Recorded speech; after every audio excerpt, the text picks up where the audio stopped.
మీ ఎముకలకు మాటిమాటికి ఇన్ఫెక్షన్ వస్తోందా? మీరు పదే పదే యాంటీబయాటిక్ కోర్సులు తీసుకుంటున్నారా? అయినప్పటికీ ఈ సమస్య మిమ్మల్ని ఇబ్బంది పెడుతూనే ఉందా? అయితే నిరుత్సాహపడకండి, ఈ సమాచారం మీకోసమే. మాటిమాటికి వచ్చే ఎముకల ఇన్ఫెక్షన్ను వైద్యపరంగా దీర్ఘకాలిక ఆస్టియోమైలైటిస్ అని అంటాము. ఇది చికిత్స చేయించుకొన్న తర్వాత కూడా ఇన్ఫెక్షన్ మాటిమాటికి తిరిగి వచ్చే పరిస్థితి.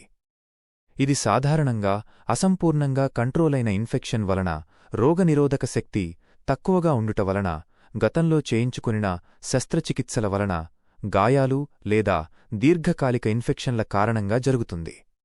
ఈ వ్యాధిలో బ్యాక్టీరియా ఎముక లోపల లోతుగా దాగి ఉంటుంది, దీనివలన పూర్తిగా తొలగించడం కష్టమవుతుంది.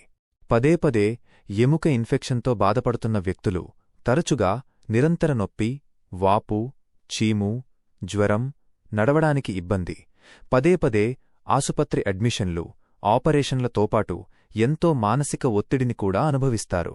కాలక్రమేణా ఎముక పూర్తిగా దెబ్బతినడం, అంగవైకల్యం వంటి తీవ్రమైన సమస్యలకు ఇది దారితీస్తుంది. ఇలాంటి కేసెస్లో శాశ్వత ఉపశమనం కోసం ఎన్నో చికిత్సలను ప్రయత్నించిన తర్వాత కూడా చాలామంది రోగులు నిరుత్సాహానికి గురవుతారు. ఇక్కడే ఇంటిగ్రేటివ్ ట్రీట్మెంట్ విధానం ముఖ్యమై పాత్ర పోషిస్తుంది. కేవలం ఒకే వైద్య విధానంపై ఆధారపడటానికి బదులుగా ఇంటిగ్రేటివ్ ట్రీట్మెంట్ విధానం అల్లోపతి, హోమియోపతి మరియు డైట్ థెరపీని మిళితం చేస్తుంది. అదెలాగంటే, అల్లోపతి ఇన్ఫెక్షన్ను నియంత్రించడంలో వెంటనే సహాయపడుతుంది. ఇది యాంటీబయాటిక్స్ మరియు ఇతర మందులతో తీవ్రమైన లక్షణాలను కంట్రోల్ చేయడంలో సహాయపడుతుంది. వీటితో పాటుగా హోమియోపతి మందులు కూడా వాడితే అవి రోగనిరోధక శక్తిని పెంచడానికి లోతైన స్థాయిలో పనిచేసి సహాయపడతాయి. అవి ఇన్ఫెక్షన్ కారణంగా ఏర్పడిన చీము వంటి స్రావాలను ఎండబెట్టడంలో కూడా సహాయపడతాయి.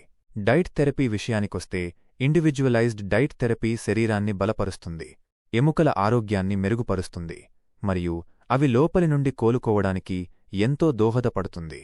ఈ ఇంటిగ్రేటివ్ ట్రీట్మెంట్ చికిత్సా విధానం సిమ్స్, హైదరాబాద్లో అందుబాటులో ఉంది. ఇక్కడ రోగులు తమ ఇన్ఫెక్షన్కు మాత్రమే కాకుండా మొత్తం వ్యక్తిగా చికిత్స పొందుతారు. పదే పదే వచ్చే ఎముకల ఇన్ఫెక్షన్ మీ భవిష్యత్తును పాడుచేయకూడదు. ఇంటిగ్రేటివ్ ట్రీట్మెంట్ చికిత్స మీ నిరాశలో ఆశను చిగురింపచేస్తుంది. అవసరమైతే సంప్రదించగలరు.